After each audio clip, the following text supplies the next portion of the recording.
ପିଲାମାନେ ଆଜି ଆମେ ତମ ପଞ୍ଚମ ଶ୍ରେଣୀ ଗଣିତ ପାଠ 17ର ଚାପ୍ଟର କ'ଣ ଅଛି ନା ଦଶମିକ ସଂଖ୍ୟା ପରିଚୟ।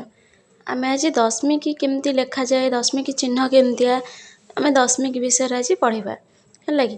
ତମେ ପ୍ରଥମେ ଜାଣିବା ଦଶମିକ କ'ଣ, ଦଶମିକ ଚିହ୍ନ କେମିତିଆ। ଦଶମିକ ଚିହ୍ନ କେମିତି, ଗୋଟେ ବିନ୍ଦୁ, ବାସ୍ ଏଇଟା ହେଉଛି କ'ଣ ଦଶମିକ ଚିହ୍ନ।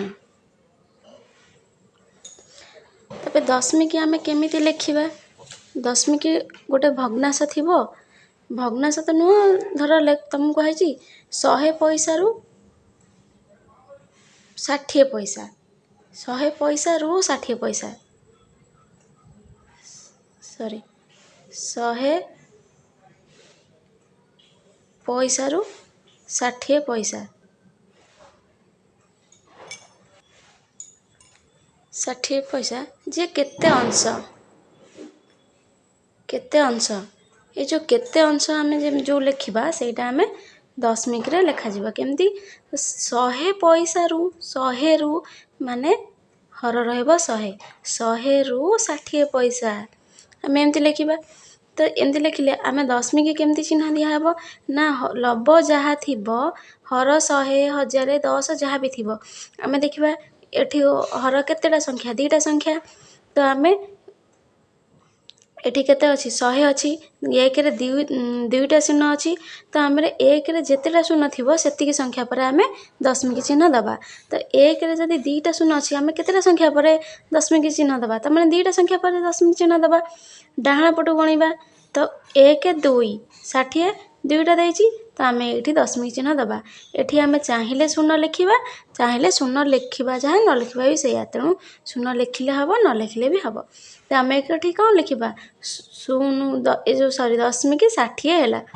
ସେମିତି ମୁଁ କହିବି 38, 380, 380 ବିଭକ୍ତକ 100, ଆକୁ ଆମେ ଦଶମିକରେ କେମିତି ଲେଖିବା। ଇଏ କ'ଣ, 3ଟା ସଂଖ୍ୟା 100 ଦେଇଛି, 2ଟା ସଂଖ୍ୟା 1ରେ 2ଟା ଶୂନ, ତାମାନେ ଆମେ 2ଟା ସଂଖ୍ୟା ପରେ ଦଶମିକ ଚିହ୍ନ ଦେବା। ତ ଯଦି 2ଟା ସଂଖ୍ୟା ପରେ ଦଶମିକ ଚିହ୍ନ ଦେବା, ଏଠି କେତେଟା ଅଛି, 3ଟା ସଂଖ୍ୟା ଅଛି, ତ ଆମେ କ'ଣ କଲା, 2ଟା ସଂଖ୍ୟା ପରେ ଦଶମିକ ଚିହ୍ନ ଦେବା, ତାମାନେ 1, 2, 8 ପରେ ଆମେ ଦଶମିକ ଚିହ୍ନ ଦେବା। 8 ପରେ ଦଶମିକ ଚିହ୍ନ ଦେଲେ କ'ଣ ହେବ, 3.80 ହେଲା କି। ଏମିତି 1ରେ ଯେତେଟା ଶୂନ ଦେଇଥିବ, ଉପରେ ଯେତେଟା ସଂଖ୍ୟା ଅଛି ତମର କିଛି ଦେଖିବାର ନାହିଁ, 1 ପରେ ଯେତେଟା ଶୂନ ଥିବ ତମେ ସେତିକି ସଂଖ୍ୟା ପରେ ଡାହାଣ ପଟୁ ଗଣି ଦେବ, ସେତିକି ସଂଖ୍ୟା ପରେ ଦଶମିକ ଚିହ୍ନ ଦେବ, ଠିକ୍ ଅଛି।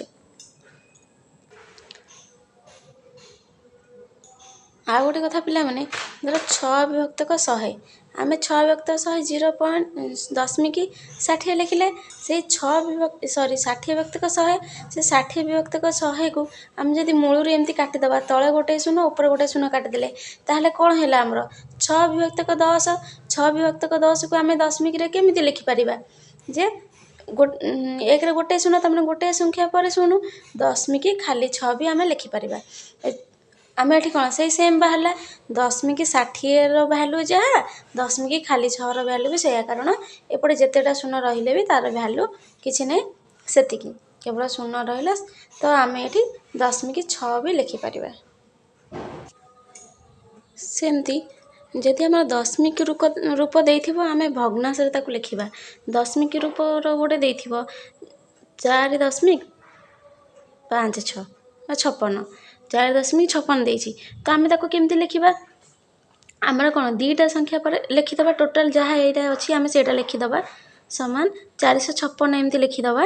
ତା ତଳେ ହରରେ ଲେଖିଲା ବେଳେ ଲେଖିବା 1 ଆଗ ଲେଖିବା, 1 ପରେ ଆମେ ଦେଖିବା ଦଶମିକ କେତେଟା, ଡାହାଣ ପଟୁ ଦେଖିବା ଦଶମିକ କେତେଟା ସଂଖ୍ୟା ପରେ ଦଶମିକ ଚିହ୍ନ ଦିଆହେଇଛି, 1, 2, 2ଟା ସଂଖ୍ୟା ପରେ ଦିଆହେଇଛି, ତାମାନେ ଆମେ 2ଟା ଶୂନ ଦେଲେ, ଠିକ୍ ଅଛି। ଧର ମୁଁ ଆଉ ଗୋଟେ ଲେଖିଲି 5, 6, ଦଶମିକ ଚିହ୍ନ ଏଇଠି ଦିଆହେଇଛି 4.356, ଗୋଟେ ସଂଖ୍ୟା ଲେଖିଲି, ଦଶମିକ ଚିହ୍ନ ଦିଆହେଲା। ତ ମୁଁ ତାକୁ ଭଗ୍ନାଂଶରେ କେମିତି ଲେଖିବି, କେମିତି ଯାହା ଅଛି ସେଇଆ ଲେଖିଦେବା, 4356, ତାପରେ କ'ଣ କରିବା, 1 ଲେଖିଦେବା। 1 ଲେଖିଲା ପରେ ଦେଖିବା ଦଶମିକ ଚିହ୍ନ କେତେଟା ସଂଖ୍ୟା ପରେ ଦେଇଛି, 1, 2, 3, 3ଟା ସଂଖ୍ୟା ପରେ ଦଶମିକ ଚିହ୍ନ ଦିଆହେଇଛି, ତାମାନେ କେତେଟା ଶୂନ ଦିଆହେବ 1ରେ, 1, 2, 3ଟା, ଠିକ୍ ଅଛି। ଦେଇଛି ତମର ଧର 0.46 ବା ବା 46 ଦେଇଛି। ଆମେ ତାକୁ ଆମେ କ'ଣ କରିବା, ପ୍ରଥମେ କ'ଣ କରିବା, ଭଗ୍ନାଂଶରେ ପରିଣତ କରିବା। ଭଗ୍ନାଂଶରେ ପରିଣତ କଲେ କ'ଣ ହେବ, 46 କି 46 ଲେଖିଦେଲେ ଦଶମିକ କେତେଟା ସଂଖ୍ୟା ପରେ ଦେଇଛି, 2ଟା ସଂଖ୍ୟା ପରେ ଦଶମିକ ଚିହ୍ନ ଦେଇଛି, ତାମାନେ 1ରେ 2ଟା ଶୂନ। ତ ଆକୁ ଆମେ ଭାଙ୍ଗିକି କେମିତି ଲେଖିପାରିବା, 46କୁ 40 ପ୍ଲସ୍ 6 ବି ଲେଖିପାରିବା। 40 ବିଭକ୍ତକ 100 ପ୍ଲସ୍ 6 ବିଭକ୍ତକ 100 ଏମିତି ଲେଖିପାରିବା। ଯଦି ଆମେ 40 ବିଭକ୍ତ 100 40କୁ 100ରେ କାଟୁଛେ, କ'ଣ କଲେ 4 ବିଭକ୍ତକ 10 ହେଲା, 4 ବିଭକ୍ତକ 10 ହେବ ପ୍ଲସ୍ 6 ବିଭକ୍ତକ 100 ହେଲା। ଆମେ ୟାକୁ କେମିତି ଲେଖିବା, ଯଦି ଦଶମିକ ସଂଖ୍ୟାରେ ଲେଖିବା, ଆମେ ଯଦି ଲେଖିବା କ'ଣ କରିବା ନା, ଏଠି କ'ଣ ହେବ, ଦଶମିକ ପରେ 4 ବିଭକ୍ତକ 10 ମାନେ 4 ପରେ ଗୋଟେ ସଂଖ୍ୟା, 1ରେ ଗୋଟେ ଶୂନ, ତାମାନେ ଦଶମିକ ଗୋଟେ ସଂଖ୍ୟା ପରେ ଦିଆହେବ 4 ହେଲା କି, ପ୍ଲସ୍ 6 କେତେଟା ଦେଇଛି, 6 ବିଭକ୍ତକ 100 ମାନେ 2ଟା ସଂଖ୍ୟା ପରେ ଦଶମିକ ଚିହ୍ନ ଆମେ ଦେବା କଥା। ଏଠି ଯେହେତୁ ଗୋଟେ ସଂଖ୍ୟା ଦେଇଛି, ଆମେ କ'ଣ କରିବା ନା, ଆମେ କ'ଣ କରିବା 0.06 ଲେଖିବା। ଯେହେତୁ ଖାଲି 6 ଗୋଟେ ଦେଇଛି, କିନ୍ତୁ ଏଠି 1ରେ 2ଟା ସଂଖ୍ୟା ଦେଇଛି, ଆମେ ଏଠି କ'ଣ କରିବା, କିଛି ଯେହେତୁ ନାହିଁ, ଗୋଟେ ସଂଖ୍ୟା ଦେଇଛି, ଆମେ ସେଇ ଜାଗାରେ କ'ଣ 0 ବସେଇବା। 0 ବସେଇଲେ ହେଲା। ଆମେ ଯଦି ଆକୁ ମିଶେଇବା କେତେ ହେବ, 0.06 ତାମାନେ କ'ଣ ହେଉଛି 6 4 ଦଶମିକ 0.46 ହେଲା, ଆମର ଆନ୍ସର୍ ମିଶିଲା। ତ ଆମେ କେମିତି ପଢ଼ିବା, ଏମିତି ବି ପଢ଼ିପାରିବା ଆମେ ଯେ କ'ଣ ନା 4 ଦଶାଂଶ 6 ଶତାଂଶ 0 ଏମିତି ଏପଟୁ ଆମେ ଗଣିବା 1 10 ଶହ। ଦଶମିକରେ ଓଲଟା ପଢ଼ାଯାଏ। ଆମେ କ'ଣ, ଯଦି ଆମେ ଖାଲି ସଂଖ୍ୟା ଲେଖୁଛେ, ଆମେ ଡାହାଣରୁ ବାଁକୁ ପଢ଼ୁଛେ, ତ କିନ୍ତୁ ଦଶମିକରେ ବାଁରୁ ଡାହାଣକୁ ପଢ଼ିବ। ଡାହାଣକୁ ଯଦି ପଢ଼ିବ କ'ଣ ହେଉଛି 4 ଦଶାଂଶ 6, ତୁମେ ଯେଉଁ 0.46 ହେଲା 1 10 ଶହ, 4 ଦଶାଂଶ 6 ଶତାଂଶ ମାନେ 100 ଜାଗାରେ ରହୁଛି, ତେଣୁ 6 ଶତାଂଶ ଏମିତି ଲେଖା ହେବ, ହେଲା କି। ପିଲାମାନେ ଆଉ ଗୋଟେ କଥା ହେଉଛି, ମୁଁ ଏଠି ଟେବୁଲ୍ କରିଦେଉଛି ତୁମର ସ୍ଥାନ ଜାଣିବା ପାଇଁ।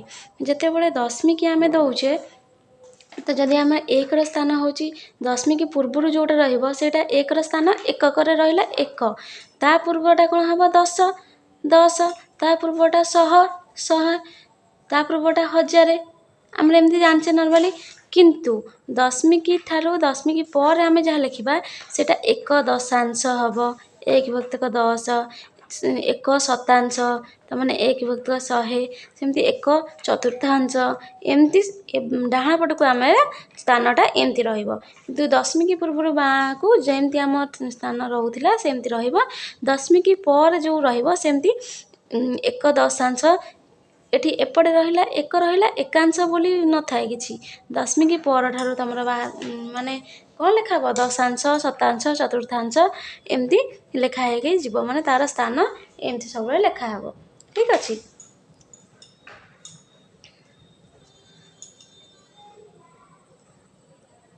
1 ଦଶାଂଶ ଲେଖା ହେଲା, ଶତାଂଶ ଲେଖା ହେବ, ଚତୁର୍ଥାଂଶ ସେମିତି ହେଲେ 1 ବିଭକ୍ତକ 1000 ହେବ। ଯେମିତି ଏଠି ଦଶମିକ ପରେ ଆଉ 1 ନାହିଁ, ଦଶାଂଶ ଠାରୁ ଆରମ୍ଭ ହେଉଛି, ହେଲା।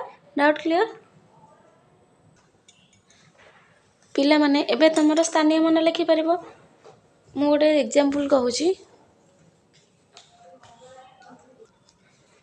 ତୁମର ଦିଆହେଲା, ଧର ତୁମ ଅଭ୍ୟାସରେ ବି ଏଇଟା ଅଛି 3.47, ତ ଆମେ ଏହାର ସ୍ଥାନୀୟ ମାନ ଲେଖିବା।